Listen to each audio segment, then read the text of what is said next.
जय भीम। समय हो गया ज्यादा, तो ज्यादा लंबी चौड़ी बात करके तो कोई फायदा नहीं।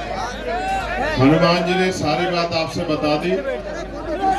आपके जो यहाँ प्रत्याशी आनंदी राम जी, वो बहुत जिम्मेदार, समझदार, लड़ाकू, आपके हकों के लिए लड़ने वाले प्रत्याशी हैं। यहाँ बड़ी सादड़ी में शंकर लाल जी हमारे एक और प्रत्याशी हैं गठबंधन के। मुझे आपसे 5 मिनट ये कहना है, अभी हमारे लोग लोकतंत्र को समझे नहीं। इस देश में समय समय पे जन्मे सभी संतों, गुरुओं, महापुरुषों को नमन करते हुए, और सबसे ज्यादा धन्यवाद दूंगा बाबा साहब अम्बेडकर, सर छोटू राम जी का, जिन्होंने आजादी से पहले भी इन वर्गों को अपने पैरों पर खड़ा करने के लिए इस लड़ाई को लड़ने का काम किया, और आज भी ये लड़ाई जारी है। उनकी संतानें आज मिलकर इस लड़ाई को लड़ रही है कि भारत और राजस्थान में हर व्यक्ति को, चाहे वो कहीं रहता हो, राजस्थान किसी कोने में, स्वाभिमान, सम्मान और सुख सुविधा का जीवन मिल सके, इसकी तैयारी करके हमने ये अलायंस किया। और अलायंस इसलिए किया, हम दोनों लड़ाके हैं, जहां भी अन्याय होता है लड़ते हैं, लेकिन इसलिए कि ये जो शक्ति है, जो बटी हुई शक्ति है, इसको इकट्ठा किया जाए। और वास्तव में अगर राजस्थान का भला करना है तो भले को दृष्टिकोण रख के भाजपा और कांग्रेस के चंगुल से यहाँ के लोगों को आजाद करा के, उनकी गुलामी की बेड़ियों को काट के, उनको सुख सुविधा, सम्मान का जीवन देने के लिए हमें इस ऐतिहासिक कदम को उठाना चाहिए। फिर हमने ये इस फैसले को और बल दिया। पिछले तीसरा दिन आज हमें यहाँ है, राजस्थान में हम लोग मिलकर प्रचार कर रहे हैं। जिस तरह का माहौल भरतपुर अलवर में है, जिस तरह का माहौल दौसा में है, जिस तरह का माहौल आज यहाँ मेवाड़ की धरती पे देखने को मिल रहा है, मैं लिख कर देता हूँ कि आने वाला कल अगर राजस्थान में किसी का है तो वो किसानों का, नौजवानों का, कमजोरों का, महिलाओं का, बुजुर्गों का, आरएलपी का और एसपी का है। इसे कोई रोक नहीं सकता है, इसे कोई थाम नहीं सकता है। ये एक ऐसी आंधी है जो बहुत तेजी से चली आ रही है। आप उम्मीद लगाइए, देश के प्रधानमंत्री आ रहे हैं तो 1000-2000 लोग जुट रहे हैं, वो भी अगर लेट हो जा रहे हैं तो अपनी गाड़ियों में बैठ के घर चले जा रहे हैं। कहना प्रधानमंत्री तो रोज कुछ ना कुछ झूठी बातें बोलते रहते हैं। जब मुख्यमंत्री आ रहे हैं 100-200 लोग इकट्ठे हो रहे हैं और कह रहे हैं कि बताओ और क्या झूठी बातें करोगे। 4.5 साल में लोग नहीं दिखाई दिए, 6 महीने में पता लगा कि सिलेंडर के दाम कम करने हैं, नौजवानों के लिए कोई अवसर लाना है। मैं आपको बताना चाहता हूं, आपको रोजगार के लिए यहाँ से बहुत दूर जाना पड़ता है, दूसरे प्रदेशों में प्लान करना पड़ता है, और जब भर्ती आती है तो पेपर लीक करवा के मुख्यमंत्री जी और विधायक जी और मंत्री जी अपने बच्चों को, अपने रिश्तेदारों को कुर्सियों पर बिठा देते हैं। और आप यहाँ काम करने वाले पढ़े लिखे नौजवान अपना पेट पालने के लिए, अपना घर चलाने के लिए मध्य प्रदेश, गुजरात, पता नहीं किस किस प्रदेश में जाके भी अपने परिवार से दूर अपने परिवार को पालने के लिए काम करते हो। सम्मानित साथियों, अगर आपने अपनी वोट का सही प्रयोग किया, बाकी बात हनुमान जी ने कह दी, मगर मैं जिम्मेदारी से कह रहा हूं, अगर आपने अपनी वोट का सही प्रयोग किया तो मैं विश्वास के साथ कहता हूं, यहाँ से पलायन होगा नहीं। यहाँ के रोजगार को देखने के लिए अन्य प्रदेश के लोग राजस्थान आया करेंगे कि किस तरह से राजस्थान में खुशहाली बढ़ रही है।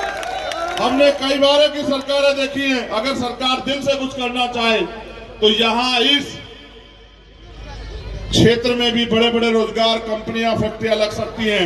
एक विधानसभा में 20-30 हजार नौजवानों को रोजगार मिल सकता है, माँ बहनों को घर पे रोजगार पहुंच सकता है। और जैसा हमारे प्रत्याशी, मैं धन्यवाद दूंगा उनके संकल्प का, उन्होंने संकल्प लिया कि वो जूते नहीं पहनेंगे, चप्पल नहीं पहनेंगे।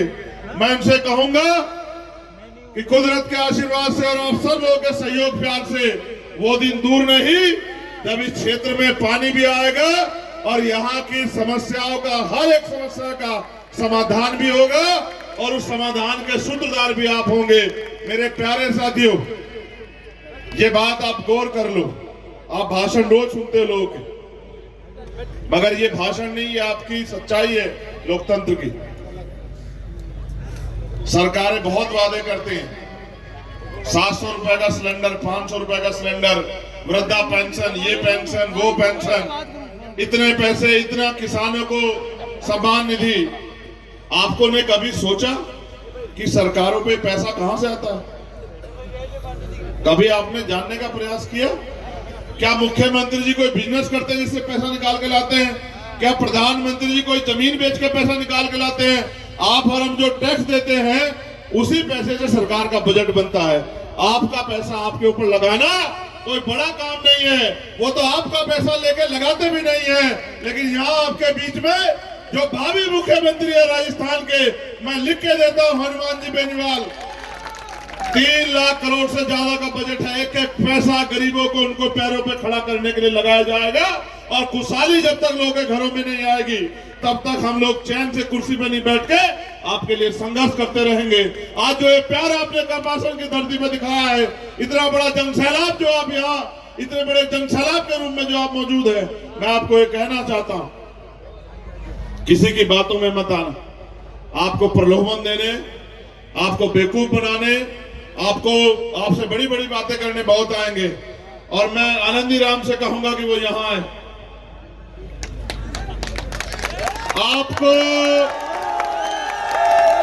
ये बताओ, आपको 1 महीने का प्रलोभन और झूठी बातें चाहिए या 5 साल के लिए अपनी कुर्सी मजबूत करनी है? आप बताओ। अगर 5 साल के लिए कुर्सी मजबूत करनी है तो 1 महीने वालों की बातों में मत आना।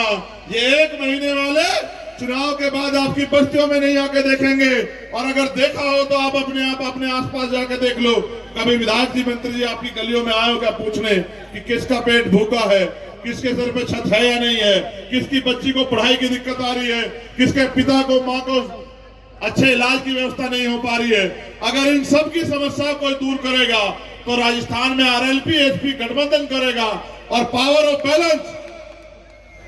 बैलेंस हमारे पास होगी, आप जनता के पास होगी। क्योंकि जितने विधायक हमारे जीत के जाएंगे उतनी ताकत हमारी बनेगी। और जब हमारे जरिए सरकार बनेगी तो वो आम जनता की सरकार होगी, किसानों, गरीबों, नौजवानों की सरकार होगी। और जब वो काम करेगी तो पूंजीपतियों के लिए काम नहीं करेगी, किसानों के, नौजवानों के, गरीबों के, कमजोरों के बच्चों के लिए काम करेगी। और जिस तरह का शोषण कमजोर वर्गों पे यहाँ जाति के आधार पे किया जाता है, मैं उनको भी कहना चाहता हूँ, अपने साथियों को, जिस दिन आपके पास ताकत होगी ये सामंतवादी सोच भी उसी दिन घुटने टेक जाएगी। मेरी बात को याद आप रखना। उसी दिन सामंतवादी ताकतें क्या तो घुटने टेक देंगी या प्रदेश छोड़ के कहीं भाग जाएंगी। कोई गुंडागर्दी राजस्थान में नहीं रहेगी अगर आपने सही फैसला ले लिया।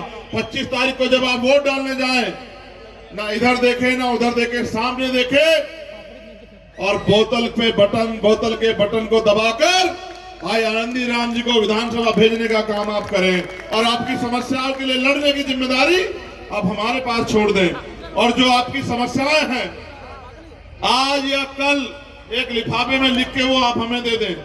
3 तारीख को जब परिणाम आ जाएगा और परिणाम आपके फेवर का होगा, 5 तारीख के बाद आपकी वो समस्या 6 महीने के अंदर क्या तो हम लोग खत्म करा देंगे या फिर आपके लिए तब तक संघर्ष करेंगे जब तक वो समस्याएं खत्म ना हो जाए। बहुत बहुत धन्यवाद, बहुत बहुत आभार। आप सबके लिए मंगल कामनाएं। जय भीम, जय भारत, जय तेजाजी महाराज। मेरा ये विश्वास है इस बार आप चूकोगे नहीं। दोनों हाथ उठा के बताओ, दोनों हाथ उठा के बताओ आपका विधायक कैसा हो, कैसा हो आपका विधायक।